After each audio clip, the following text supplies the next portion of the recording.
ہیں نا؟ جی سر. اور آپ ماشاءاللہ سینیٹر ہیں سر. دیکھیں اس قوم کو پارلیمان بہت اہم جگہ ہے. آپ ان کی عوام کی نمائندگی کرتے ہیں.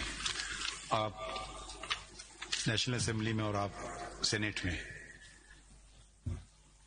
اس قوم کو اس ادارے کی ضرورت ہے اور اس قوم کو اس ادارے کی بھی ضرورت ہے.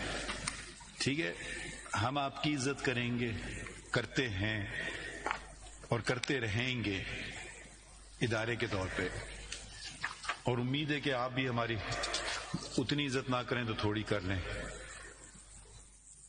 جو اگر ہم ایک دوسرے کی عزت نہ کریں گے تو ہم عوام مایوس ہوگی، اور نہ صرف مایوس ہوگی بلکہ وہ سمجھے گی کہ کیا ہو رہا ہے، ہم آپ پہ انگلی اٹھائیں یا آپ ہم پہ انگلی اٹھائیں.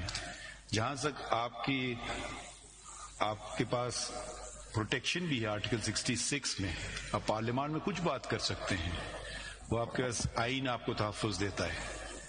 مگر جہاں تک باہر ہو، ذرا الفاظ کا چناؤ سوچ سمجھ کے، اگر آپ کے پاس کوئی چیز ہے، کوئی بات کرنا چاہیں، طریقے ہوتے ہیں، مگر ایک دوسرے کو نیچا دکھانا، کوئی میرے خیال میں اس میں فائدہ ہمارا فائدہ چھوڑ دیجئے، عوام کو نقصان ہو رہا ہے.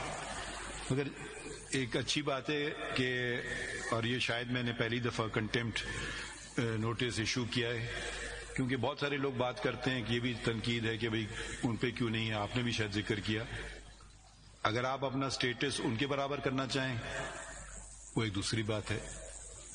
سٹیٹس ممبر نیشنل اسمبلی اور سینیٹر کا میرے خیال میں عام شہری سے بہت اونچا ہوتا ہے. تو جتنا سٹیٹس بڑا ہوتا ہے اتنا انسان کو ذرا محتاط بھی ہونا ہوتا ہے. اور بات بھی اب وہ سڑک کی بات آپ کے منہ سے سنی جائے تو زیب نہیں دے گی. سڑک والے کو تو کچھ نہیں کر سکتے نا، وہ تو کوئی ممبر نہیں ہے پارلیمنٹ کا، ضرور بات کرے گا، شاید بہت بری باتیں کرے اس سے زیادہ. مگر آپ سے ہمیں یہ توقع نہیں ہے. اور میں تو یہ ایوان نہیں ہے تو میرے خیال میں ایک طرح سے ملک بھی نہیں ہے.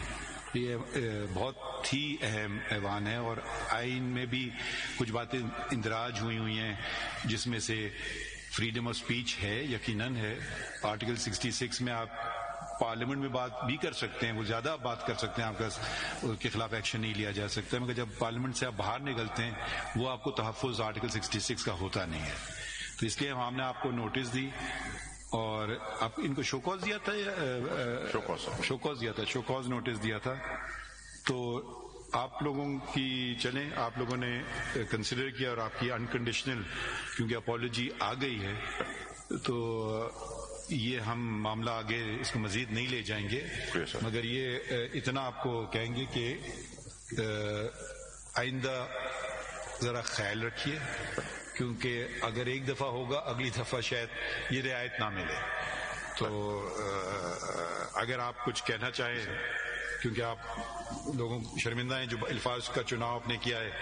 اور بس دیکھیں، ہمارا دین بھی یہ کہتا ہے کہ بھئی جب کوئی آدمی مان لے اور پھر اقرار کر لے تو پھر اس کو اس پہ نرمی رکھنا چاہیے.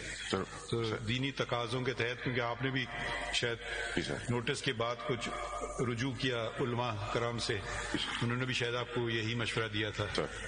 تو یہ ہماری، آپ کہنا چاہتے ہیں سر، میں آپ کا بہت شکریہ ادا کروں گا.